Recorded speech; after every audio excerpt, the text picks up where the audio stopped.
Hello dear students. Solid state में अब तक हम 3 डायमेंशन में क्लोज पैकिंग के बारे में सीख चुके हैं। Hexagonal close packing, cubic close packing, right. अब उस क्लोज पैकिंग के अंदर मैंने आपको बताया था कि ओनली 3D में 2 टाइप की पैकिंग आपने देखी थी, HCP और CCP। उसमें से केवल 74% वॉल्यूम ही ऑक्यूपाइड होता है, रिमेनिंग 26% वैकेंट है। वो जो रिमेनिंग 26% वॉल्यूम वैकेंट है वो वॉइड बनाता है, उसी को हम इंटरस्टिशियल वॉइड्स कहते हैं। ठीक है, तो आज हम अपने लेक्चर में इंटरस्टिशियल वॉइड्स के बारे में, डिफरेंट टाइप्स ऑफ वॉइड्स के बारे में पढ़ेंगे। उससे पहले 1-2 पॉइंट और मैं आपको जरा एक्सप्लेन कर दूं। जैसे सबसे पहले हम देखेंगे डेंसिटी ऑफ क्रिस्टल। डेंसिटी कैसे निकालते हैं, डेंसिटी, इस पे भी न्यूमेरिकल्स आ जाते हैं। तो अगर आपको यूनिट सेल की डेंसिटी फाइंड करनी है, सपोज किसी यूनिट सेल की डेंसिटी फाइंड करनी है, आपको दे दे FCC की डेंसिटी फाइंड करो, HCP की डेंसिटी फाइंड करो, तो डेंसिटी होता क्या है इसको मैं आपको बता देता हूँ। Density of unit cell, density of unit cell will be equal to mass of unit cell, mass upon volume of unit cell. जिस भी यूनिट सेल की डेंसिटी फाइंड करनी है उसका मास अपॉन वॉल्यूम। अब आपसे कोई पूछे यूनिट सेल का मास क्या होगा, जैसे मान लीजिए सिंपल क्यूबिक है, भाई यूनिट सेल तो पार्टिकल से मिलके बनी है ना, तो उसमें जितने पार्टिकल्स होंगे इनटू मास ऑफ 1 पार्टिकल, यही होगा। तो मास ऑफ यूनिट सेल, ये इक्वेशन 1 हो गई। अब हमें पता करना है मास ऑफ 1 यूनिट सेल। तो मास ऑफ यूनिट सेल या 1 यूनिट सेल ये क्या आएगा बेटा बताओ? ये आएगा कि पार्टिकल्स कितने हैं, है ना। जैसे मान लीजिए यूनिट सेल 4 पार्टिकल से मिलके बनी हुई है, तो 4 multiplied by mass of 1 particle. ठीक है, तो mass of unit cell equal to number of particles into mass of 1 particle, mass of 1 particle. यही तो होगा यूनिट सेल का। तो नंबर ऑफ पार्टिकल्स को हम Z से रिप्रेजेंट करते हैं। 1 पार्टिकल का मास होगा उसका atomic mass divided by Avogadro number. क्या कहते हो? Atomic mass of Avogadro's number of particle होता है, तो 1 पार्टिकल का मास निकालना हो तो उसमें एवोगैड्रो से इंटू कर दीजिए, बस हो गया। तो डेंसिटी ऑफ यूनिट सेल क्या आ गई? डेंसिटी ऑफ यूनिट सेल आ जाएगी Z इंटू M। यहाँ पे कैपिटल M क्या था? Mass of unit cell. यहाँ M क्या है? मास ऑफ जो जिस भी एटम का वो यूनिट सेल है, जैसे सोडियम का है तो 23 रख देंगे। ठीक है, इस तरीके से Z into M upon Na, Avogadro number हो गया, into volume of unit cell. ये फॉर्मूला हो गया बेटा, वेयर M इक्वल टू लिख लो, M equal to mass of element, जिस एलिमेंट की भी यूनिट सेल है। अच्छा, यहाँ ध्यान दीजिएगा कुछ बातों को कि यहाँ पे हम लोग जैसे अगर क्यूबिक यूनिट सेल है, सपोज मान लीजिए फॉर क्यूबिक यूनिट सेल है अगर, तो V इक्वल टू AQ हो जाएगा, V इक्वल टू AQ हो जाएगा। तो फॉर्मूला क्या आ जाएगा? D। अब वो क्यूबिक कुछ भी हो सकता है, simple cubic, body centred cubic, face centred cubic. Z into M upon Na into AQ, एक फॉर्मूला बन गया। अब यहाँ देखिए डेंसिटी हम रिपोर्ट करते हैं, डेंसिटी की यूनिट ग्राम पर cc। ठीक है, और यहाँ पे ये जो जैसे क्यूबिक सेंटीमीटर लिया है ना, आपको देखना पड़ेगा एग्जामिनर ने D की यूनिट क्या दी है, ग्राम पर सेंटीमीटर क्यूब, तो ये आपका AP जो है फिर आपको सेंटीमीटर में पुट करना पड़ेगा। ठीक है ना। तो A की वैल्यू जनरली एग्जामिनर एंगस्ट्रॉम में देता है, पिकोमीटर में देता है, तो आपको बताइए अगर 1 एंगस्ट्रॉम दिया है तो आपको मालूम है उसमें 10⁻⁸ सेंटीमीटर होता है। डेंसिटी की यूनिट के अकॉर्डिंग A की यूनिट आपको सेट करनी पड़ेगी। जैसे 1 नैनोमीटर दिया है तो 10⁻⁹ मीटर मतलब 10⁻7 सेंटीमीटर। अगर 1 पिकोमीटर दिया है तो 10⁻12 मीटर मतलब 10⁻10 सेंटीमीटर। ये बेटा आपको 1-2 बातें उसमें ध्यान देनी पड़ेगी, नहीं तो न्यूमेरिकल्स आपके गलत होने लगेंगे। ठीक है, तो ध्यान देना पेपर में कि डेंसिटी किस यूनिट में दी गई है, A को भी हमें उसी यूनिट में पुट करना है। ओके, नोट कर लिया आपने? अब देखिए, तो डेंसिटी का फॉर्मूला हमने डिराइव कर लिया है। अब आपको मैं इस फॉर्मूले को अप्लाई करना सिखाता हूँ। देखिए सिस्टम कैसा है, या यूनिट सेल कैसी है, सिस्टम या फिर यूनिट सेल कैसी है। मान लो यूनिट सेल, और उसमें डेंसिटी क्या आएगा? D equal to Z into m upon n a into volume of unit cell. तो सिस्टम या यूनिट सेल कैसा है, ठीक है, और डेंसिटी कैसे आएगी। सबसे पहले देखिए, मान लो सिंपल क्यूबिक है SC, तो सिंपल क्यूबिक की डेंसिटी का फॉर्मूला क्या हो जाएगा बताओगे? Z होता है 1। अब वो किसकी यूनिट सेल है वो एग्जामिनर देगा कि किसने सिंपल क्यूबिक बनाया हुआ है। एवोगैड्रो नंबर भी कांस्टेंट है आपका, है ना, एवोगैड्रोस नंबर भी कांस्टेंट है नहीं, और इनटू कैपिटल ए कर लेते नहीं तो पता पड़ा सोडियम समझ बैठे, ठीक है, Na। और वॉल्यूम क्या होता है यहाँ पे? ए क्यूब। वॉल्यूम क्या होता है? ए क्यूब, पता है ना, क्यूब का। तो यहाँ पे आपको मालूम है सिंपल क्यूबिक के लिए आप सभी बच्चों को पता है कि A इक्वल टू 2R होता है, A इक्वल टू 2R। तो इसको और थोड़ा सा हम आगे बढ़ा सकते हैं, M अपॉन Na इंटू 2 यानी 8R क्यूब। बस M की वैल्यू चाहिए और R चाहिए। जिस भी पार्टिकल ने सिंपल क्यूबिक बनाया उसका रेडियस आपको दे दे तो आप सॉल्व कर दीजिए, आ जाएगा डेंसिटी, ठीक है। सेकेंड, अगर मान लो BCC है, बॉडी सेंटर्ड क्यूबिक है, तो बॉडी सेंटर्ड सिंपल क्यूबिक का Z1 होता है, मैंने निकालना बता रखा है आपको, जिसका Z2 होता है। और BCC बॉडी सेंटर बोले तुरंत बॉडी डायगोनल सोचिए क्यूब का, तो ये होता है √3a इक्वल टू 4R। सब पढ़ चुके हो आप लोग, ठीक है। तो डेंसिटी का formula D equal to Z तो 2 हो गया, 2 इंटू M। ये याद करके नहीं रखना है भाई, ये तो न्यूमेरिकल में आपको बस ये बेसिक Z का डेंसिटी का फॉर्मूला पता होना चाहिए, फिर तो आप आराम से निकाल लोगे, ठीक है। तो Z, ये Z यानी नंबर ऑफ पार्टिकल्स हैं, यहाँ अब 2 हो गए, sorry, upon Avogadro number into A cube. A क्या है? 4R/√3, है ना, 4R/√3 का क्यूब। तो ये कितना आ जाएगा? 2M, ठीक है, ये 2M अपॉन Na। 4 का क्यूब कितना हो गया बेटा? 64 इंटू 64R क्यूब अपॉन यहाँ क्या आ जाएगा? 3√3। अब इसको आप सॉल्व कर लीजिए, देखिए कितना आता है, ठीक है ना। ये आपका ये वाला पोर्शन कैंसिल हो जाएगा, इसको निकाल लीजिए कितनी वैल्यू आती है। ये आपका 32 हो जाएगा, 3√3 ऊपर चला है, 3√3M upon Na into 32R cube, ठीक है। इसको सॉल्व कर लीजिए। फिर आता है आपका मान लो BCC के बाद FCC में आपको मालूम है CCP यूनिट, CCP में FCC यूनिट सेल होती है, FCC को CCP भी कह सकते हो। इसका Z जो है वो 4 होता है और इसका रिलेशन फेस है ना, face diagonal √2a equal to 4R हो जाएगा। तो इसकी डेंसिटी का क्या फॉर्मूला आएगा बताओ? एक्चुअल 3D में क्यूबिक पैकिंग जो है ना वो FCC ही है, क्योंकि इनका तो पैकिंग फ्रैक्शन पुअर होता है। तो ये कितना आएगा बताइए? D इक्वल टू Z यानी 4 into M upon Na into A cube. A कितना है बताओ? 4R/√2, है ना, 4R/√2, 4R/√2 का क्यूब। तो ये क्या आ जाएगा? ये आ जाएगा आपका 4M अपॉन Na इंटू 4, वही 64R क्यूब अपॉन 2√2, यही आएगा। तो एक तो आपका ये 4 से डिवाइड होगा 16 और फिर ये 2 से डिवाइड हो जाएगा 8, है ना। 4 ये कितना आ जाएगा? 16 और 8, तो ये आ गया √2M अपॉन, बोलिए, √2M अपॉन Na इंटू ये कितना बचा था? 8R cube. ऐसे फॉर्मूले बन जाएंगे, ठीक है। एक और ले लेते हैं, 4th। FCC के बाद क्या है? CCP के बाद HCP में आपको पता है Z कितना होता है? Z होता है 6 एंड वॉल्यूम मैंने कैलकुलेट करना सिखाया था 24√2R क्यूब। 24√2R क्यूब इसका वॉल्यूम होता है, तो डायरेक्ट सब्सटीट्यूट कर देंगे। तो डेंसिटी ऑफ HCP, ये डेंसिटी ऑफ CCP था FCC, ये कितना आएगा? Z कितना हो गया? 6 into M upon Na into 24√2R cube, direct put करेंगे 24√2R क्यूब। तो कितना आ रहा है देखो,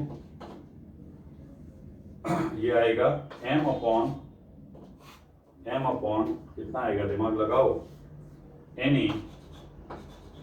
इंटू 4R, यही आएगा। इसको जरा √2/√2 से इंटू करो तो अलग आ रहा है। हाँ, √2 डेंसिटी यहाँ पे ये हो जाएगी 2 और फिर ये 4 हो जाएगा M upon n a into कितना बचेगा बोलो 4√2 आर क्यू 4√2 आर क्यू। एक बार क्रॉस वेरीफाई जरूर कर लेना बेटा, कहीं कुछ एरर तो नहीं हो रहा, चेक कर लीजिए, ठीक है ना, एरर नहीं होना चाहिए, ठीक है। तो ये आ गया, देखो ये इसकी डेंसिटी थोड़ी कम है, डेंसिटी इसलिए कम है क्योंकि कोऑर्डिनेशन नंबर कम है, ठीक है ना, तो डेंसिटी कम आएगी। हालांकि आपको मालूम है पैकिंग फ्रैक्शन सेम आता है, क्योंकि जितने पार्टिकल्स बढ़ते हैं उतना ही उधर आपका वॉल्यूम बढ़ा हुआ होता है। कल मैंने कंपैरेटिव बताया ना, 3/2 टाइम दोनों बढ़ जाते हैं, न्यूमरेटर डिनोमिनेटर, इसलिए कोई रिजल्टेंट चेंज नहीं आता है। एक बार इनको क्रॉस चेक कर दीजिए कि डेंसिटी के फॉर्मूले हो जाएगी, ठीक है। अब हेडिंग लिखिए कोऑर्डिनेशन नंबर, देखो बेटा coordination number, the number of sphere या number of particles with which a given particle is in direct contact, the number of particles with which a given particle is in direct contact is called its coordination number, है ना, is called its coordination number. For example, अगर ये एक particle है और इससे 4 particle, मान लीजिए ये ऐसा सीन है, ये 4 पार्टिकल, इससे कल एक हमने यूनिट सेल बनाया था ना 2D में, याद आ गया होगा आपको, प्रीवियस आईटी क्वेश्चन सॉल्व करते समय स्क्वायर प्लेनर यूनिट सेल। तो ये जो बीच में आप देख रहे हैं, इस बीच वाले पार्टिकल, ये बीच वाला पार्टिकल कितने पार्टिकल से डायरेक्ट टच में है? 4। तो इसका कोऑर्डिनेशन नंबर क्या आ जाएगा? 4 आ जाएगा, समझ रहे हैं? इसका कोऑर्डिनेशन नंबर क्या आ जाएगा? 4 आ जाएगा। ऐसे ही आप अलग अलग, जैसे मान लीजिए ये एक वॉइड है, सपोज ये एक 2 डायमेंशनल वॉइड है, 2D में ये 3 पार्टिकल्स रखे हुए हैं और एक बीच में आपको दिख रहा है ट्रायंगुलर वॉइड। ये क्या है? ट्रायंगुलर वॉइड दिख रहा है। तो इस वॉइड का कोऑर्डिनेशन नंबर क्या होगा? इस वॉइड का कोऑर्डिनेशन नंबर, तो आप कहोगे सर ये वॉइड कितने पार्टिकल से डायरेक्ट टच में है? तो कोऑर्डिनेशन नंबर ऑफ वॉइड आप कहोगे सर 3 है। यहाँ हमने इस पार्टिकल, इस स्फीयर का कोऑर्डिनेशन नंबर निकाला, ठीक है। ऐसे ही अगर मैं क्या करूं, ये एक लेयर के मैंने यहाँ पे 3 पार्टिकल्स ले लिए और मान लो आपको मैंने बताया था ना 3 बॉल्स लेके रख दीजिए ऐसे ट्रायंगल फॉर्म में, और एक 4th बॉल को उस पर छोड़ो जरा, तो कहाँ रेस्ट करेगा 4th बॉल? आप कहोगे सर 4th बॉल इस वॉइड के ऊपर ही रेस्ट करेगा कि नहीं? ठीक है, करेगा कि नहीं बोलो? बिल्कुल करेगा सर। तो अब आप दिमाग लगाओ, उसको दिखेगा कैसे? एक ऊपर और 3 नीचे, उन सबके सेंटर को मैच करो तो एक टेट्राहेड्रॉन ज्योमेट्री नजर आएगी आपको, आएगी। तो ये जो वॉइड दिख रहा है ना बीच में, ये आप 2D, ये 3D वॉइड है, और ऊपर लेयर आ गई ना एक, तो ये कहलाएगा टेट्राहेड्रल वॉइड, है ना। और इसका coordination number of tetrahedral void क्या हो जाएगा? टेट्राहेड्रल वॉइड 4, क्योंकि अब ये वॉइड 4 स्फीयर्स से जुड़ा हुआ है। ऐसे ही एक ऑक्टाहेड्रल वॉइड होता है, उसका कोऑर्डिनेशन नंबर 6 होता है। मान लो एक लेयर के ये 3 टचिंग स्फीयर्स हैं, जो कि एक, अभी मैं पढ़ाऊंगा वॉइड्स आपको डिटेल में। एक लेयर के 3 टचिंग स्फीयर्स हैं जो कि एक ट्रायंगुलर वॉइड बना रहे हैं, यहाँ पे ठीक है, ये ट्रायंगुलर वॉइड बना रहे हैं।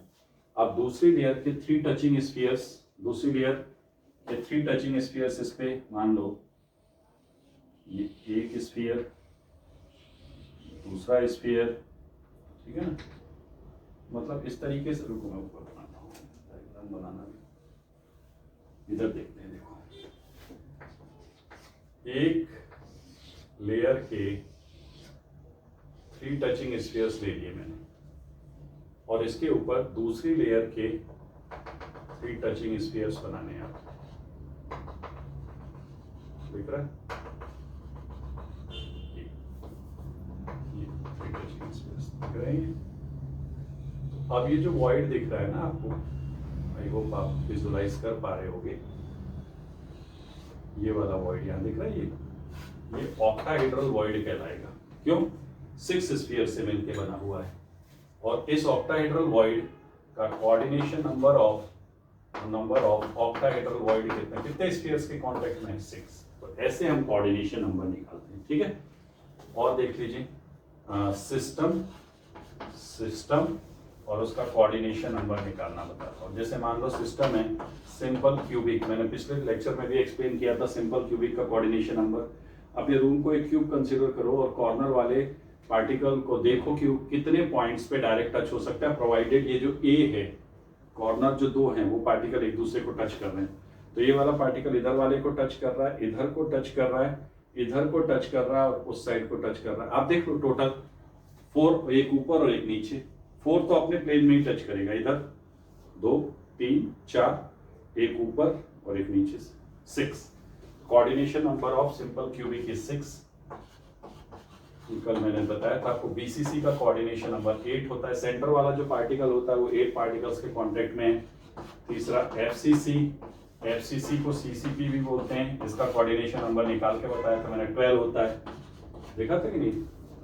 6 इन द ओन लेयर, 3 ऊपर, वो जो अपन ने सैंडविच वाला केस सीखा था ना, 3 ऊपर 3 नीचे। और एचसीपी का कोऑर्डिनेशन नंबर भी 12 होता है। तो ये आपको पता होना चाहिए, ठीक है, नोट कर दीजिए जल्दी से। अच्छा, एक चीज और ध्यान रखिएगा कि कोऑर्डिनेशन नंबर पे टेम्परेचर प्रेशर का असर पड़ता है। कोऑर्डिनेशन नंबर पे क्या होता है बेटा? टेम्परेचर प्रेशर का असर पड़ता है? जैसे प्रेशर बढ़ाओगे तो पार्टिकल्स क्लोज आएंगे तो कोऑर्डिनेशन नंबर बढ़ेगा, और टेम्परेचर बढ़ाओगे तो वाइब्रेशन होने लगेगा, ऑसिलेशन होने लगेगा, पार्टिकल्स दूर जाने लगेंगे तो कोऑर्डिनेशन नंबर कम होने लगेगा। नोट लिख लीजिए। Coordination number increases on increasing temperature, coordination number increases on increasing pressure. Coordination number increases on increasing pressure. Coordination number increases on increasing pressure. Increases on increasing pressure, while decreases on increasing temperature. While decreases on increasing temperature. Temperature बढ़ाओगे तो जितने particles contact में हैं उतने ही थोड़ी रह पाएंगे, ठीक है, वो तो दूर हटने लगेंगे, ऑसिलेट करने लगेंगे। ये है बेटा कोऑर्डिनेशन नंबर। अब हेडिंग देखिए, रेडियस रेशियो।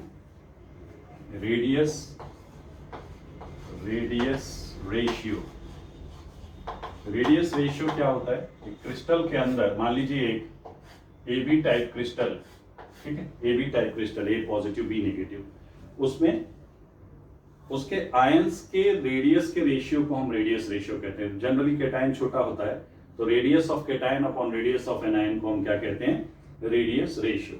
तो रेडियस रेशियो क्या हो जाएगा? किसी दिए हुए क्रिस्टल में radius of cation upon radius of anion. बहुत इंपॉर्टेंट कंसेप्ट है। इस रेडियस रेशियो की वैल्यू से हम काफी इंफॉर्मेशन गैदर कर सकते हैं। कैसे? जैसे रिलेटिव रेडियस रेशियो की वैल्यू दी हो तो हम उससे कोऑर्डिनेशन नंबर निकाल सकते हैं, स्ट्रक्चर निकाल सकते हैं, ठीक है। रिलेटिव रेडियस रेशियो से कोऑर्डिनेशन नंबर है ना, स्ट्रक्चरल अरेंजमेंट एंड कुछ एग्जांपल से समझा देता हूं मैं आपको एग्जांपल्स, ठीक है बेटा। तो लिमिटिंग रेडियस रेशियो जब आपको क्वेश्चन पेपर में देगा कि क्रिस्टल ए बी जिसमें ए प्लस का रेडियस गिवन होगा, बी माइनस का रेडियस गिवन होगा, तो पूछेगा इस क्रिस्टल का स्ट्रक्चर कैसा हो सकता है। तो अगर आपने ये डिवाइड किया और आपकी वैल्यू 0.155 से 0.225 के बीच में आती है तो कोऑर्डिनेशन नंबर 3 होता है। स्ट्रक्चर ट्रायंगुलर प्लेनर अरेंजमेंट होगा और इसका एग्जांपल है B2O3, ठीक है। तो आपको जब क्वेश्चन दिया जाए तो आप केटायन में एनायन के रेडियस से डिवाइड कीजिए और आपके अपने आंसर को इस टेबल से मैच कीजिए, रेफरेंस टेबल से। अगर वैल्यू 0.225, ध्यान रखना 0.225 के पहले तक का ये केस है, क्योंकि 0.225 से ये शुरू हो रहा है, तो एग्जैक्ट 0.225 आ गया तो ये नहीं होगा, ये वाला केस होगा। बिलो 0.225 है ऊपर, ठीक है। 0.225 से 0.414 ये हो तो coordination number 4 tetrahedral zinc sulphide का स्ट्रक्चर होता है ऐसा। लेकिन 0.414 से पहले तक, एग्जैक्ट 0.414 नहीं, ठीक है। थर्ड 0.414 से 0.732 इसका कोऑर्डिनेशन नंबर 6 होता है। Octahedral, NaCl, CSCl etcetera. और लास्ट है 0.732 से 0.999 लेस देन 1, इसका कोऑर्डिनेशन नंबर 8, स्ट्रक्चर क्यूबिक में भी BCC और ACSCL आएगा इसका एग्जाम्पल। तो ये कुछ मैंने आपको एक रेफरेंस रेंज दे दी है। तो जो भी क्वेश्चन जब आप रेडियस रेशियो पे सॉल्व करें तो मेक श्योर कि आप का रेंज कहाँ आ रहा है। बस ये ध्यान रखना कि 0.225 से 0.414 मतलब 0.414 के पहले तक लेना है, एग्जैक्ट उसको नहीं लेना है, नहीं तो आप कंफ्यूज हो जाओगे सर 4 होगा कि 6 होगा। समझ रहे हैं? ये रेडियस रेशियो होता है, ठीक है भाई। तो radius ratio and coordination number समझ गए आप लोग। रेडियस रेशियो भी एक इंपॉर्टेंट कंसेप्ट है, ठीक है। नोट लिखिए जरा, कुछ नोट पॉइंट बता देता हूं, नोट लिखिए। अगर रेडियस रेशियो, ध्यान देना, इफ रेडियस रेशियो मतलब radius of cation upon radius of anion 0.414 आया तो बच्चा फंसा कि सर ये लूं कि ये लूं। तो आप लेंगे ऑक्टाहेड्रल ज्योमेट्री, ठीक है, ऑक्टाहेड्रल ज्योमेट्री, ठीक है। नेक्स्ट नोट लिखिए, for the crystal of the type AB, है ना, for the crystal of the type AB, जैसे AB टाइप का क्रिस्टल है तो उसका कोऑर्डिनेशन नंबर जो होता है, जैसे निकाल लेना कोऑर्डिनेशन नंबर, वो केटायन एनायन का सेम आता है। देखिए, for crystal of the type AB, the coordination number of both cation and anion are same. For example, NaCl, इसका coordination number 6:6 होता है, मतलब each sodium is surrounded with 6 chloride ion and each chloride ion is surrounded with 6 sodium ion. इसका ये meaning, ठीक है। CaCl पढ़ा ना आपने, ये 8 लिखा है, तो 8:8, ठीक है। ऐसे ही NaCl, CaCl, ओके। अब ट्रायंगुलर तो बेटा ये 2D हो गया, actually that should not exist, 3D में तो ये आएंगे आपके, बट ठीक है। NaCl, CaCl, जिंक सल्फाइड भी है, इसका 4:4 होता है। ये सब पूछे जाते हैं बेटा। नेक्स्ट नोट लिखिए, for the ionic solid of the type AB2 और A2B, coordination number of cation and anion are not same. For example, जैसे CaF2 कई बार एग्जाम में आया हुआ है, इसका 8:4 होता है, ठीक है। मतलब एक कैल्शियम 8 फ्लोराइड से घिरा हुआ है, 1 calcium is surrounded with 8 fluoride. वैसे भी दिख रहा है 1 पे 2 है तो डबल होगा ना इससे। ऐसे ही Na2 ये 4:8 होता है। अब सोडियम डबल है, 1 sodium is surrounded with 8 oxide and 1 oxide is surrounded with 4 sodium, ऐसा रहता है मीनिंग इसका। सोडियम का कोऑर्डिनेशन नंबर 4 है, मतलब 1 sodium is surrounded with 4 oxide, and 1 oxide is surrounded with 8 sodium, क्योंकि ये डबल है, 2:1 आ रहा है। तो ये नोट कर लीजिए, IIT में कई बार पूछे गए हैं ये दोनों, स्पेशली ये तो नहीं पूछा, पता पूछने को तो कुछ भी आ सकता है, लेकिन उसमें कंफ्यूजिंग है ना, 8:4, 4:8, उसको अपन याद रखेंगे कैसे। जो कम है, जैसे यहाँ 1:2, ये 1 है ना, तो उसका कोऑर्डिनेशन नंबर ज्यादा है, 1 2 से सराउंडेड, ऐसा। तो जो कम है वो इधर ज्यादा लिखना है, इधर ये कम, इधर ये ज्यादा लिखना है, इधर ये ज्यादा, इधर ये कम लिखना है, बस ऐसे कुछ ट्रिक से याद रखिए उसको। अभी मैं स्ट्रक्चर में वो सब प्रूव कर दूंगा कहाँ से आ रहा है, क्या आ रहा है, ठीक है। रेडियस रेशियो आपने पढ़ लिया। अब हेडिंग लिखिए, इंटरस्टिशियल वॉइड। इंटरस्टिशियल वॉइड ये क्या होते हैं भाई? इंटरस्टिशियल वॉइड से क्या मतलब है? देखो, इसमें इनक्लोज पैकिंग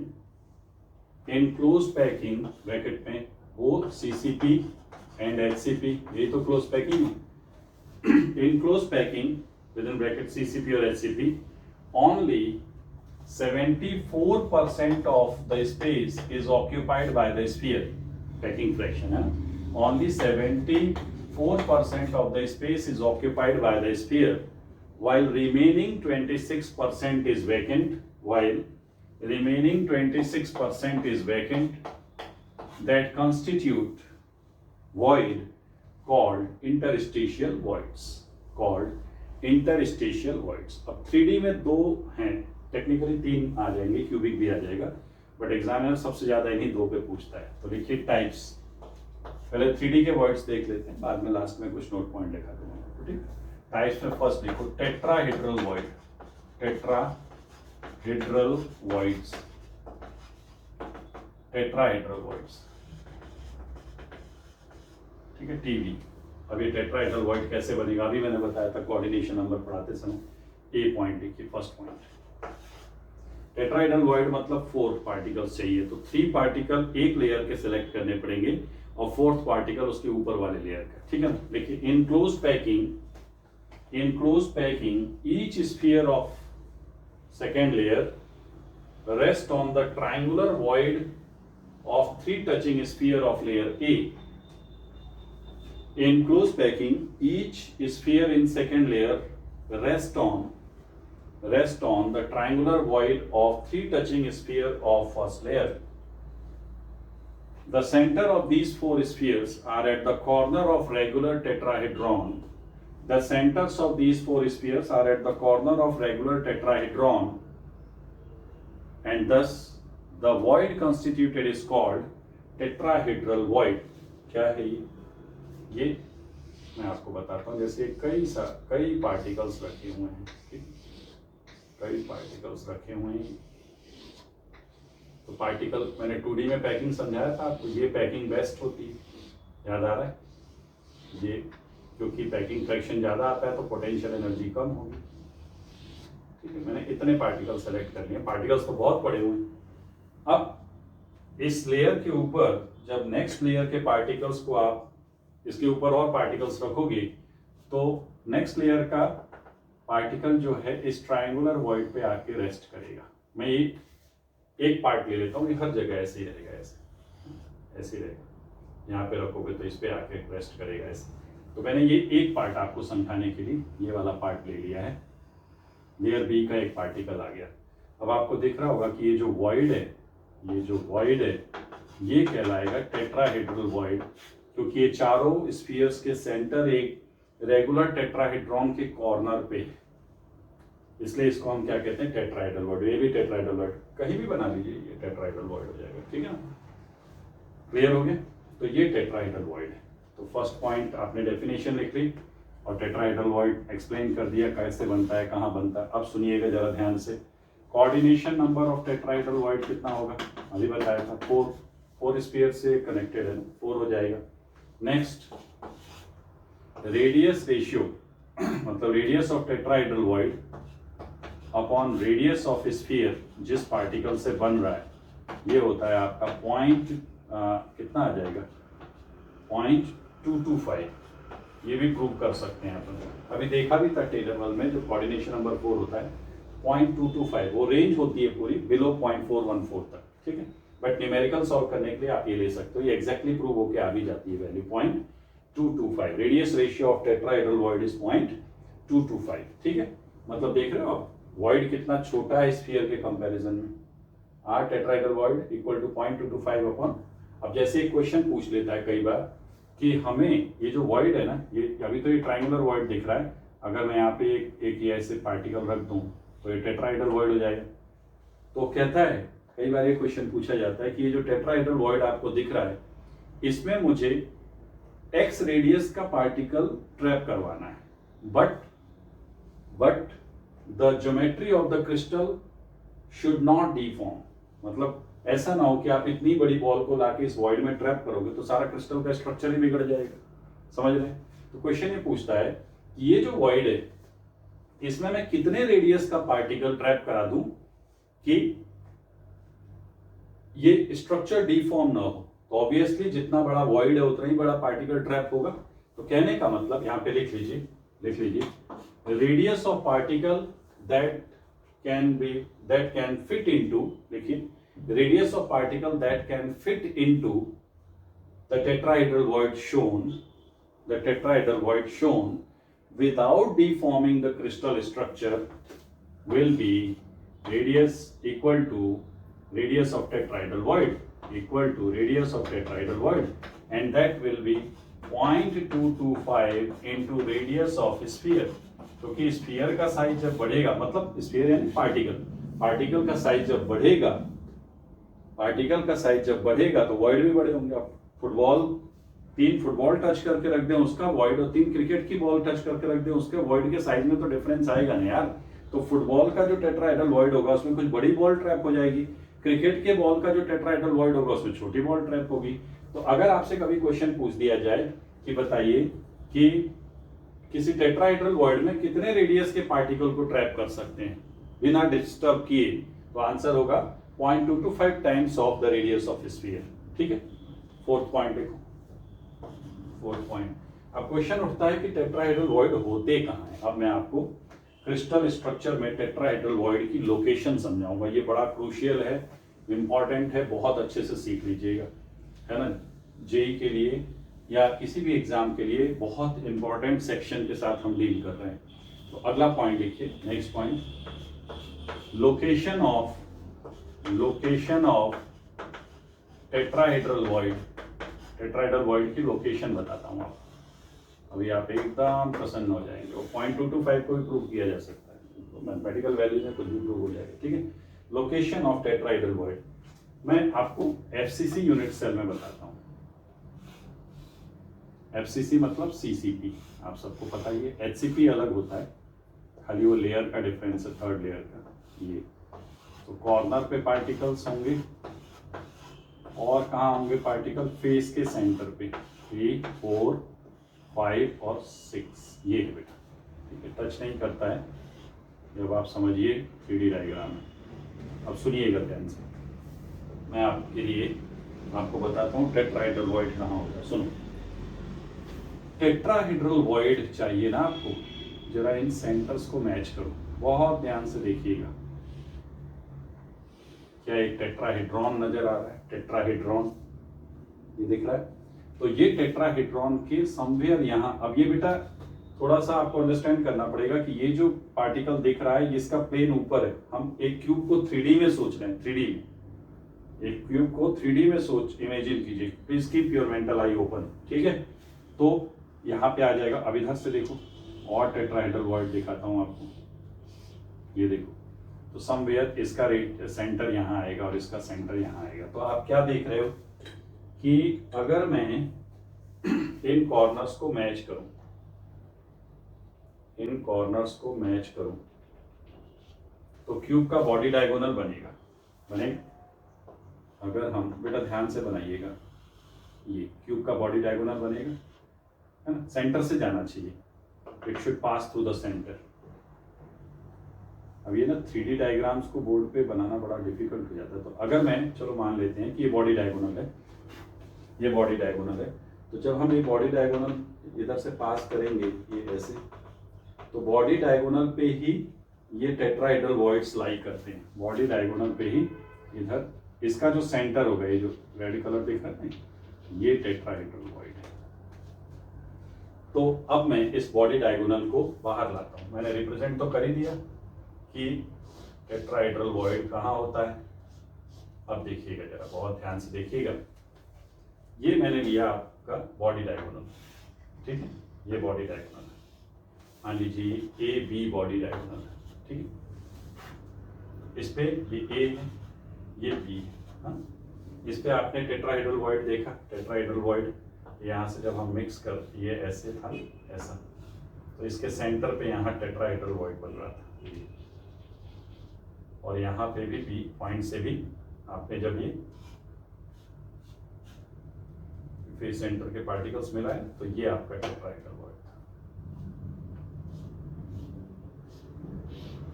ये टेट्राहेड्रल वॉइड, इसका सेंटर, ठीक है। तो मैं आपको बताना चाहता हूँ, बहुत ही अच्छे से देखिएगा। ये कॉर्नर से, कॉर्नर पे जो पार्टिकल है, ये टेट्राहेड्रल वॉइड्स हैं। These are tetrahedral voids. एक बॉडी डायगोनल पे कितने टेट्राहेड्रल वॉइड दिख रहे हैं? 2, ठीक है। तो कॉर्नर से टेट्राहेड्रल वॉइड की डिस्टेंस, ये ध्यान से देखिएगा। जैसे इस रूम को अगर मैं क्यूब मान लूं और यहां से एक बॉडी डायगोनल जा रहा है वहां तक, तो यहां से ठीक 1/4 डिस्टेंस पे ये बॉडी डायगोनल की डिस्टेंस √3 है। क्यूब का बॉडी डायगोनल √3 है। कॉर्नर से ठीक 1/4 डिस्टेंस पे टेट्राहेड्रल वॉइड होता है।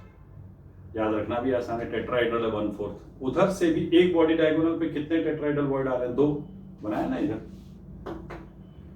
तो कॉर्नर से ठीक 1/4 डिस्टेंस, एक टेट्राहेड्रल वॉइड इधर और उस कॉर्नर से आएंगे तो 1/4 डिस्टेंस पे एक टेट्राहेड्रल वॉइड होगा। ठीक, तो ये 1/4 डिस्टेंस है और ये 1/4 डिस्टेंस हो जाएगी √3a/4।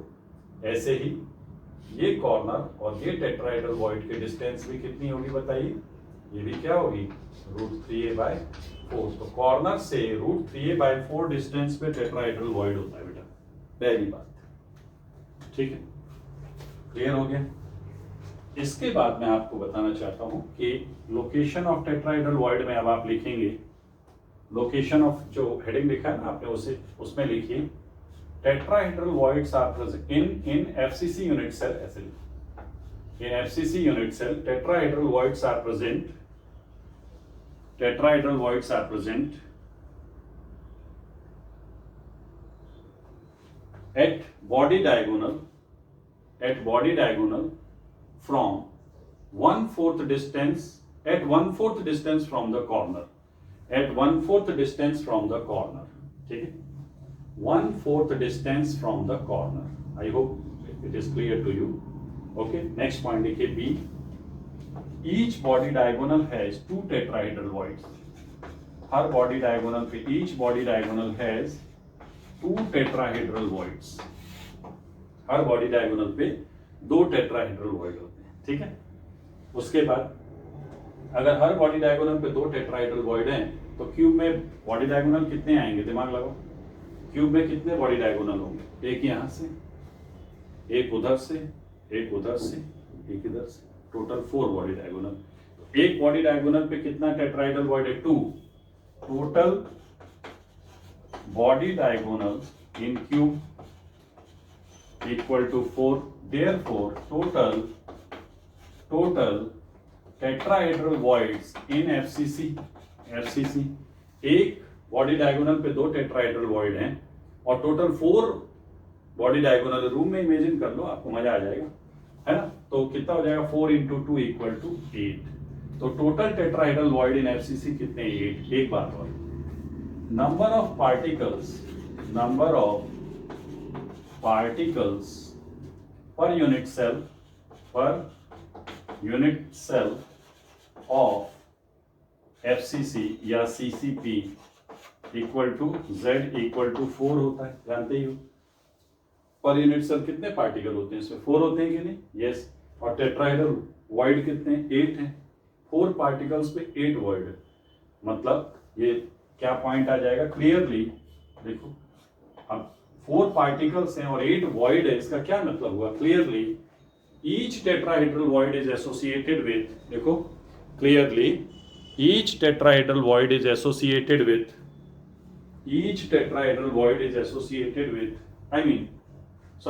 clearly each particle is associated with 2 tetrahedral voids। each particle is associated with 2 tetrahedral voids। दिख रहा है ना, 4 पार्टिकल हैं और 8 टेट्राहेड्रल वॉइड है, तो एक के साथ 2 एसोसिएटेड है, 4 पे 8 है, ऐसा मान सकते हैं। और सुनिएगा आपको और थोड़ा बताता हूँ, कुछ बातें अच्छे से सीख लेना है आपको। ये मैं थोड़ा इरेज कर रहा हूँ। अगर आपसे कभी एग्जामिनर पूछ दे कि 2 टेट्राहेड्रल वॉइड के बीच की डिस्टेंस कितनी है, तो आपका क्या जवाब होगा,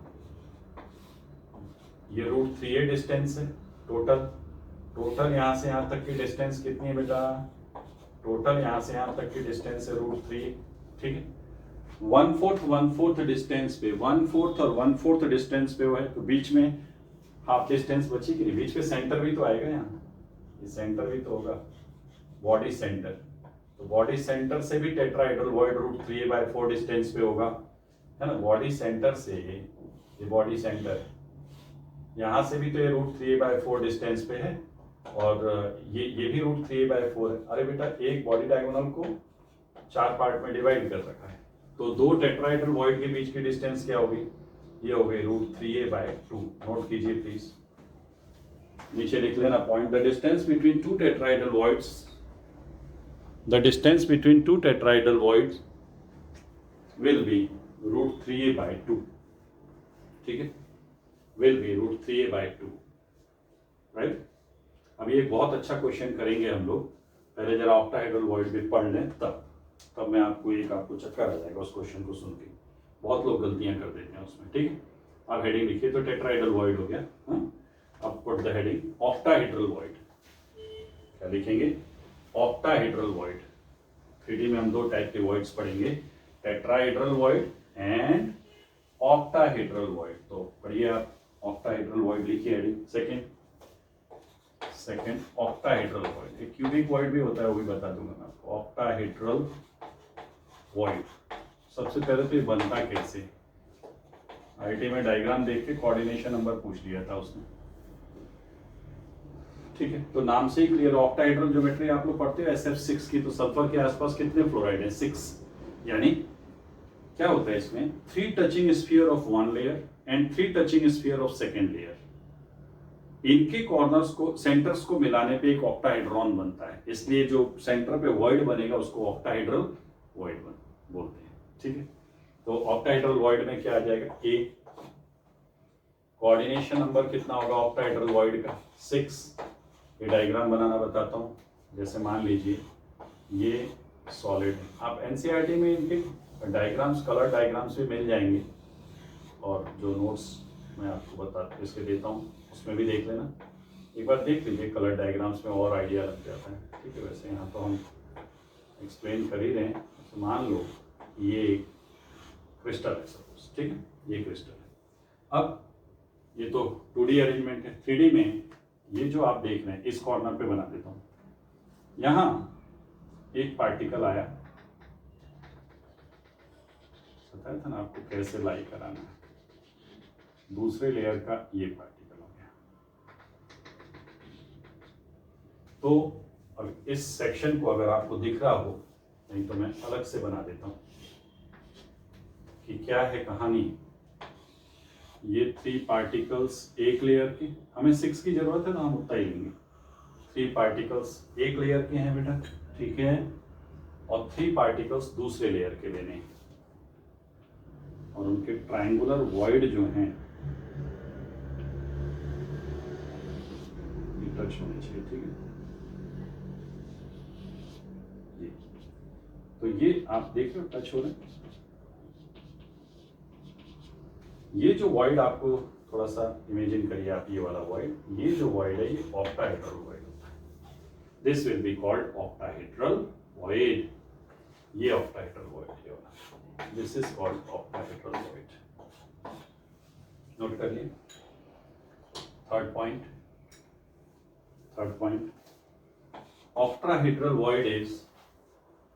octahedral void is larger than tetrahedral void। मतलब radius of void upon radius of sphere octahedral void में 0.414 आता है। इस पे आईआईटी ने क्वेश्चन पूछा हुआ है ना।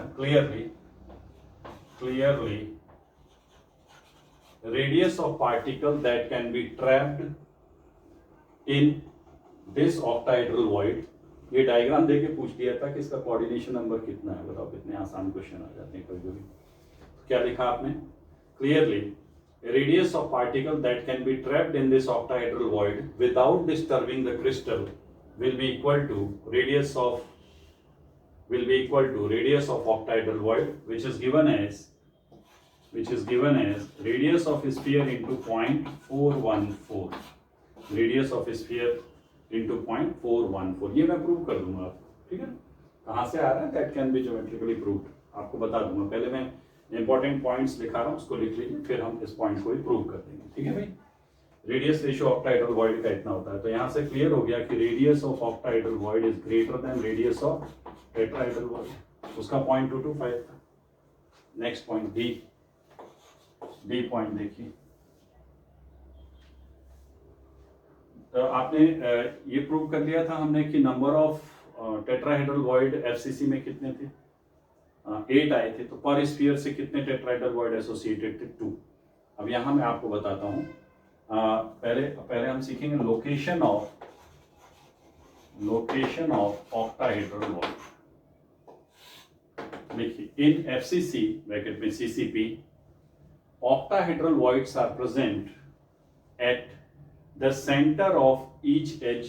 जो edges होते हैं ना उसके सेंटर पे, located at the center of each edge along with one octahedral void at body center, along with one octahedral void at body center. Edge centre पे हैं एंड एक बॉडी सेंटर पे है. अब सुनिएगा, therefore number of octahedral void per unit cell, per unit cell किसमें, FCC या CCP में, per unit cell equal to edge. ये जो एज है आपको अपने रूम में जो एज है इसका अपने में शेयर कितना है, दिमाग लगाओ. ये एज अपने पास है, इसके बगल वाले रूम में है और ऊपर के दो रूम को भी कॉमन है यानी 4. तो 1/4 और चेक करो एजेस हैं कितनी 12, तो 1/4 इंटू 12 प्लस जो बॉडी सेंटर पे होगा ऑक्टाहेड्रल वॉइड वो तो 100% अपना ही है, तो 1 इंटू 1 इक्वल टू कितना आ गया 4.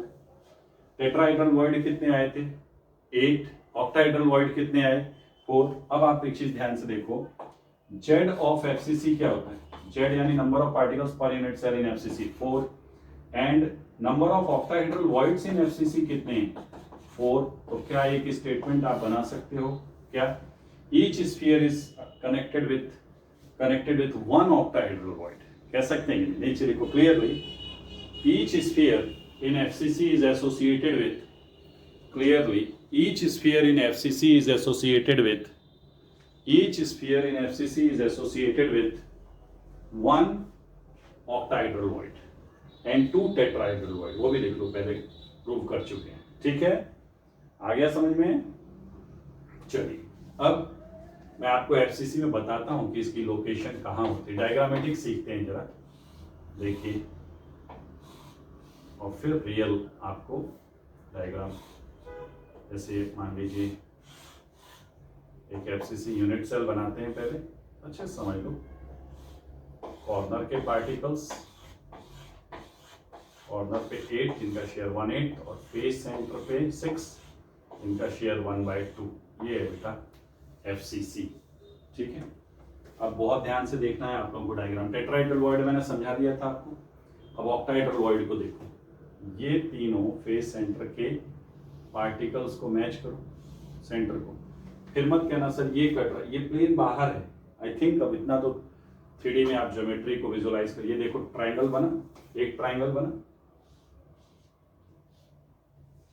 और एक यहां से,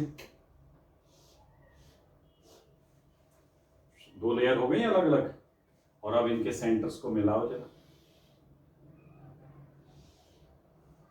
इनके सेंटर्स को मिलाओ. ठीक है, ऐसे आएगा. तो इसको ये यहां, अब आप देखो SF6 की परफेक्ट ज्योमेट्री नजर आ रही है. ये है आपका ऑक्टाहेड्रल वॉइड. ये क्या है ऑक्टाहेड्रल वॉइड, 6 स्फीयर से मिलकर बना हुआ है. देख लिया सभी बच्चों ने कि नहीं भाई, दिख गया. ये ऑक्टाहेड्रल वॉइड है बच्चों. तो एक रेगुलर ऑक्टाहेड्रॉन आपको परफेक्टली नजर आ रहा होगा, जो कि 6 स्फीयर से घिर के बना हुआ है, सराउंडेड है. और है कहाँ वो देख रहे हो, बॉडी डायगोनल पे. बॉडी, अब यहाँ पे थोड़ा सा बॉडी डायगोनल. तो आपने, अब हम इस बॉडी डायगोनल को बाहर निकालेंगे. अभी आप जरा बॉडी डायगोनल को ध्यान से देखिए. ये है आपका बॉडी डायगोनल, ये दिख रहा है बॉडी डायगोनल. अभी मैं आपको एकदम मास्टर बना देता हूँ इसमें. ये भी एक बॉडी डायगोनल है. 4 बॉडी डायगोनल्स हैं, उसमें एक ले लिया हमने. ठीक है, ये कॉर्नर है ए बी, ये सेंटर है सेंटर, ये सेंटर है. ठीक, अब देखिएगा इसको 4 पार्ट में डिवाइड करते हैं. इसकी टोटल डिस्टेंस क्या है कॉर्नर्स, ये बॉडी डायगोनल की लेंथ क्या होती है सबको पता है, √3, राइट, √3. कॉर्नर से ठीक 1/4 डिस्टेंस पे, कॉर्नर से ठीक 1/4 डिस्टेंस पे क्या होता है, अभी भी देखा था आपने, क्या होता है टेट्राहेड्रल वॉइड. फिर वहां से 1/4 चलोगे ऑक्टाहेड्रल, और फिर 1/4 चलोगे तो क्या होगा बोलो, टेट्राहेड्रल. समझ रहे. तो ये यहां से यहां तक ये है आपका टेट्राहेड्रल वॉइड. ये बॉडी सेंटर है जिसपे ऑक्टाहेड्रल वॉइड, और फिर ये टेट्राहेड्रल वॉइड और ये कॉर्नर. तो कॉर्नर से √3a/4 डिस्टेंस पे है टेट्राहेड्रल वॉइड. टेट्राहेड्रल वॉइड से √3a/4 डिस्टेंस पे है ऑक्टाहेड्रल वॉइड, ऑक्टाहेड्रल वॉइड से √3a/4 डिस्टेंस पे है, √3a/4 डिस्टेंस पे है फिर टेट्राहेड्रल वॉइड, और वहां से फिर √3a/4 डिस्टेंस पे है कॉर्नर। तो ये है बेटा body diagonal of this AB। और सुनिए, कॉर्नर से ठीक हाफ डिस्टेंस √3a/2 डिस्टेंस पे आपका क्या है बताओ? कॉर्नर से √3a/2 डिस्टेंस पे क्या है देख के बताइए। वो है एक ऑक्टाहेड्रल वॉइड। तो ये बॉडी डायगोनल का जबरदस्त प्रेजेंटेशन आपके सामने है। ठीक है, क्लियर हो गया? इसको नोट करिए जरा, अच्छे से बनाइए इसको पहले फटाफट। तो ये है कि बॉडी डायगोनल पे जब आप कॉर्नर से ट्रेवल करना शुरू करोगे ना बेटा, तो कॉर्नर से जब ट्रेवल करना शुरू करोगे तो ठीक 1/4 डिस्टेंस, मान लो बॉडी डायगोनल आपका 10 मीटर का है सपोज, मान लीजिए, तो 10 मीटर का अगर है तो 2.5 मीटर पे एक टेट्राहेड्रल वॉइड मिलेगा, ठीक 5 मीटर पे, कॉर्नर से 5 मीटर पे ऑक्टाहेड्रल वॉइड। ठीक है, कॉर्नर से 2.5 पे टेट्राहेड्रल, फिर यहां से 2.5 पे ऑक्टाहेड्रल, फिर यहां से 2.5 पे टेट्राहेड्रल, फिर कॉर्नर, ऐसा रहता है। ठीक, समझ गए?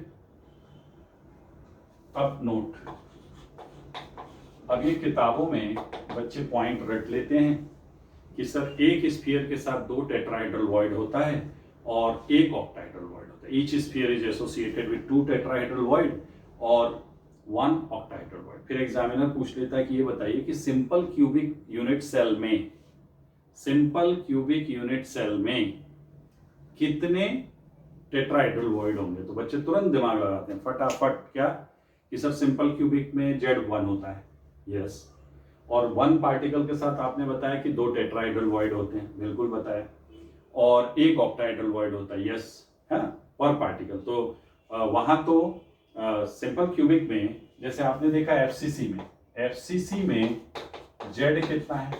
4, तो टेट्राहेड्रल वॉइड कितने हैं? 8 टेट्राहेड्रल वॉइड, और ऑक्टाहेड्रल वॉइड कितने हैं? 4 ऑक्टाहेड्रल वॉइड। ये देखा ना आपने, हर पार्टिकल के साथ 2 टेट्राहेड्रल, एक ऑक्टाहेड्रल वॉइड एसोसिएटेड होता है, यही देखा। तो बच्चे से पूछा जाता है बेटा ये बताओ सिंपल क्यूबिक में Z कितना? आपने कहा 1, तो पूछेगा बताओ बेटा octahedral void, fill in the blanks, tetrahedral void कितने और ऑक्टाहेड्रल वॉइड कितने? फिर वो पूछेगा BCC में Z कितना होता है? 2, तो आपसे पूछेगा fill in the blanks, tetrahedral void या X tetrahedral void, Y X Y, और यहां ले लीजिए M, ये इंटीजर आ गया आपको क्वेश्चन, है ना, ऑक्टाहेड्रल वॉइड N है, और आपसे पूछेगा X + Y + M + N की वैल्यू बताइए, right, X + Y + M + N की वैल्यू बताइए, एक इंटीजर आ गया, ये तो बता दिया उसने, वो तो बताएगा, जो आपको आता है वो एग्जामिनर पहले बता देगा। Find the value of X + Y + M + N, integer type question. Answer है बहुत ही सुंदर इंटीजर 0, और बच्चा बहुत बुरी तरह से उड़ सकता है अगर वो रट्टा मार के गया है। क्यों कहेगा सर 2 + 1, तो बहुत इनोसेंट है बच्चा, 2 + 1 3, यहाँ कहेगा 2 है तो 4 ये हो गए और 2 ये हो गए, 4 + 2 6, 4 + 2 6, और यहाँ 3 9, बढ़िया 9 आंसर फिट करके आएगा। और अगर नेगेटिव मार्किंग हो गई तो काम खत्म, और नहीं हुई तो भी तो गए ना, आंसर है बेटा 0। आप कहोगे सर व्हाई दिस, हम तो 9 सोच रहे थे। मैं बताता हूँ, आप लोग क्या करिए अपनी नोटबुक में टेट्राहेड्रल वॉइड और ऑक्टाहेड्रल वॉइड जो मैंने आपको रिप्रेजेंट किया है उसके डायग्राम देखो जरा, टेट्राहेड्रल वॉइड और ऑक्टाहेड्रल वॉइड। चलो ऑक्टाहेड्रल का ही बताता हूँ। ऑक्टाहेड्रल वॉइड बनाने के लिए मैंने कौन से पार्टिकल लिए थे? ऑक्टाहेड्रल वॉइड बनाने के लिए मैंने कौन से पार्टिकल लिए थे? देखो दिख रहे हैं आपको, अभी सर फेस सेंटर वाले लिए थे। अरे डायग्राम कुछ गलत लग रहा है मुझे, नहीं सही है, क्योंकि कुछ थोड़ा सा गड़बड़ लग रहा है, क्योंकि ये जो है ना, ये पार्टिकल ये यहाँ कनेक्ट होगा, ये इधर और इधर, ठीक है, वैसे सही है, सही, ठीक है ना। ऑक्टाहेड्रॉन देखा है ना, तो ये देखो एक ऑक्टाहेड्रल वॉइड बनाने के लिए 6 फेस सेंटर के पार्टिकल लिए गए हैं, और टेट्राहेड्रल वॉइड बनाने के लिए मैंने क्या लिया था, एक कॉर्नर और 3 फेस सेंटर लिए थे। देखो अब आपको और मजा आ रहा होगा, अब आपको एकदम मजा आ गया होगा भाई, अरे वाह आनंद आ गया सर। ये लो टेट्राहेड्रल देख रहे हैं, लो यार एक ही डायग्राम में सब लिखे थे, लो बनेगा टेट्राहेड्रल। अब बना डायग्राम जबरदस्त। तो ये बताओ टेट्राहेड्रल वॉइड बनाने के लिए क्या क्या चाहिए, टेट्राहेड्रल वॉइड बनाने के लिए क्या क्या चाहिए बोलो, बताओ भाई। टेट्राहेड्रल वॉइड बनाने के लिए एक कॉर्नर और 3 फेस सेंटर चाहिए, और ऑक्टाहेड्रल वॉइड बनाने के लिए 6 के 6 फेस सेंटर चाहिए। सिंपल क्यूबिक में फेस सेंटर पे कितने पार्टिकल है, 0। बीसीसी में फेस सेंटर पे कितने पार्टिकल है, 0। तो जब तक फेस सेंटर पे पार्टिकल नहीं होगा ये टेट्राहेड्रॉन और ऑक्टाहेड्रॉन बनेगा कैसे। इसलिए हमेशा याद रखें सिंपल क्यूबिक बीसीसी इनमें टेट्राहेड्रल और ऑक्टाहेड्रल वॉइड्स नहीं होते हैं, इनमें टेट्राहेड्रल एंड ऑक्टाहेड्रल वॉइड्स नहीं होते हैं। सीसीपी में होगा और एचसीपी में होगा। एचसीपी में वो ट्रिक लगा सकते हो कि जेड कितना है, एचसीपी का 6 है, तो 6 × 2 12 आपके क्या हो जाएंगे टेट्राहेड्रल और 6 ऑक्टाहेड्रल। इस तरीके से चलेगा। इसको जरा अच्छे से पहले ड्रॉ तो कर लीजिए, डायग्राम को प्रॉपर वे में बना लीजिए बेटा, है ना। डायग्राम को आप प्रॉपर वे में बना लो, कहीं भी आपको गड़बड़ नहीं होनी चाहिए। तो आपने देखा इतनी मेहनत के बाद x + y + m + n की वैल्यू कितनी आ गई, 0 आ गई, ठीक है। x + y + m + n की वैल्यू कितनी आ गई, 0। अब कई बार अगर आप चाहते हो कि इसका रेडियस रेशियो प्रूव करना है तो मैं आपके लिए प्रूव कर देता हूँ।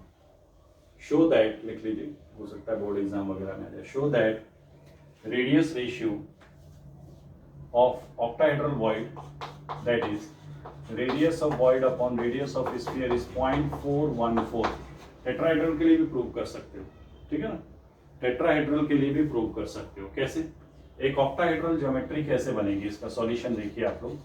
ऑक्टाहेड्रल ज्योमेट्री आप जब बनाते हो तो क्या करेंगे, 4 स्फीयर्स, है ना। ऑक्टाहेड्रॉन कैसे बनेगा, घर पे क्या कर सकते हो, 4 स्फीयर्स को टच करके रख दीजिए एक स्क्वायर शेप में, ठीक है।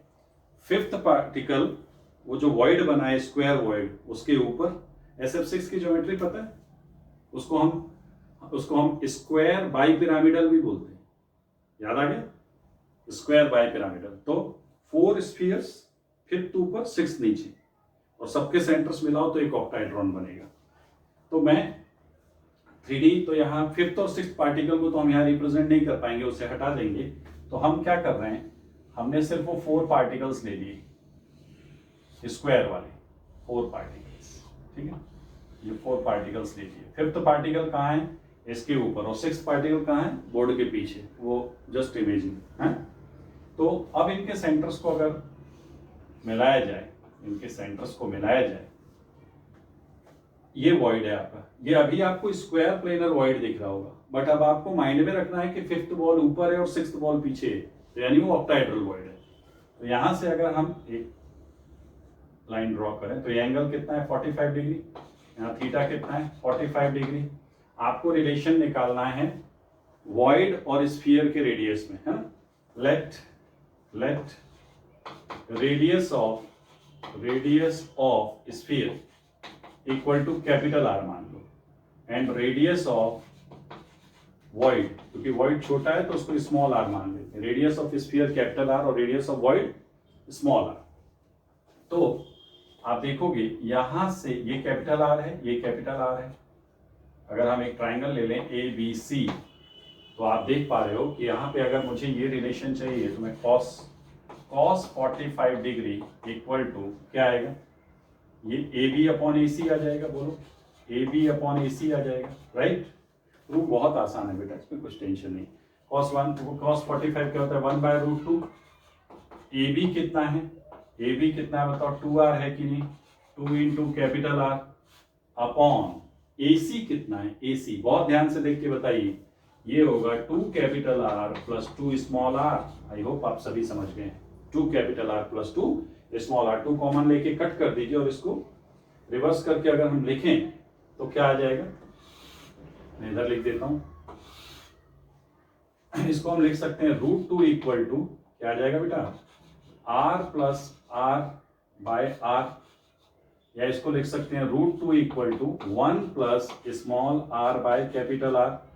तो small r by capital R equal to √2 minus 1, और √2 क्या होता है, बोलिए 1.414, तो 1 माइनस कर दो, तो small r by capital R equal to 0.414, that's it, समझ गए, दैट्स इट।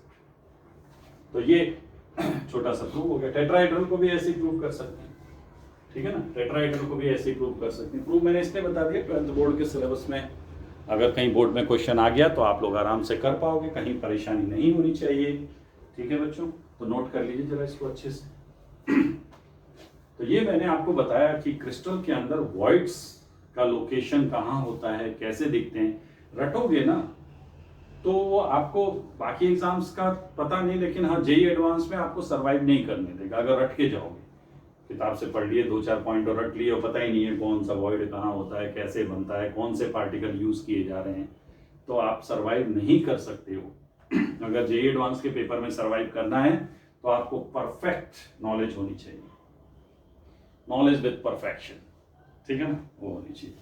किससे टेट्राहेड्रल वॉइड एक्चुअल मीनिंग तो पता हो कैसे कैसे बनता है, पता हो, सिंपल क्यूबिक में भी बता दिया हमने टेट्राहेड्रल वॉइड होता है, बॉडी सेंटर्ड क्यूबिक में भी बता दिया टेट्राहेड्रल होता है, तो गलत है वो सब, है ना। फेस सेंटर पार्टिकल जब तक नहीं होगा तब तक टेट्राहेड्रल या ऑक्टाहेड्रल वॉइड्स नहीं बनेंगे। तो आज के लेक्चर में हमने बेटा 3D में 2 इंपॉर्टेंट वॉइड्स कंप्लीट कर दिए हैं, ठीक है। नेक्स्ट मीटिंग में मैं अब आपसे कुछ क्यूबिक वॉइड के बारे में बात करूंगा, वो भी प्रूव कर सकते हैं ऐसे ही, है ना। और एक स्क्वायर वॉइड तो आपने देख लिया, स्क्वायर प्लेनर वॉइड, लेकिन ये 2D है, स्क्वायर प्लेनर वॉइड 2D है, दिख 2D रहा, हमारे लिए 3D वॉइड है, ये एक ऑक्टाहेड्रल वॉइड है। जस्ट डोंट फॉरगेट कि 2 particles, one is here and other is behind the board, वो है, ठीक है, समझ गए। तो मतलब अगर हम कैलकुलेशन वाइज देखेंगे तो स्क्वायर वॉइड जो होगा, स्क्वायर प्लेनर वॉइड जो होगा, उसका रेडियस और ऑक्टाहेड्रल वॉइड का रेडियस सेम आएगा, बिकॉज स्क्वायर प्लेनर वॉइड की कैलकुलेशन भी ऐसी ही होगी। 5th to 6th तो ऐसे ही नहीं दिख रहा है यार पार्टिकल, तो radius of octahedral void equal to radius of square planar void, however octahedral void is larger than tetrahedral void. Got it, clear हो गया। सबसे बड़ा होता है क्यूबिक वॉइड, 8 स्फीयर से मिलकर बनता है क्यूबिक वॉइड, 0.732 देखा तो था, रिलेटिव रेडियस रेशियो मैंने बता ही दिया, ठीक है। अब हम वॉइड्स के बाद नेक्स्ट मीटिंग में अब हम लोग पढ़ेंगे स्ट्रक्चर ऑफ क्रिस्टल। आपके सिलेबस में कुछ क्रिस्टल्स के स्ट्रक्चर हैं, जैसे NaCl, CsCl, जिंक सल्फाइड, है ना, सीजियम क्लोराइड तो बताई दिया मैंने, सोडियम ऑक्साइड, और इसके अलावा आपका 4-5 कंपाउंड्स के स्ट्रक्चर आपको पढ़ने हैं, ठीक है ना। तो वो हमें देखने हैं, उस पर क्वेश्चंस थ्योरेटिकल पूछ लिए जाते हैं, एंड उसके बाद डिफेक्ट्स एंड टॉपिक फिनिश्ड, ठीक है। So thanks for being with me for today, God bless you all. अच्छे से क्वेश्चंस सॉल्व करते रहिए इनके, है ना। कंसेप्ट सीखने के बाद apply the logic, resolve the numericals. Thank you.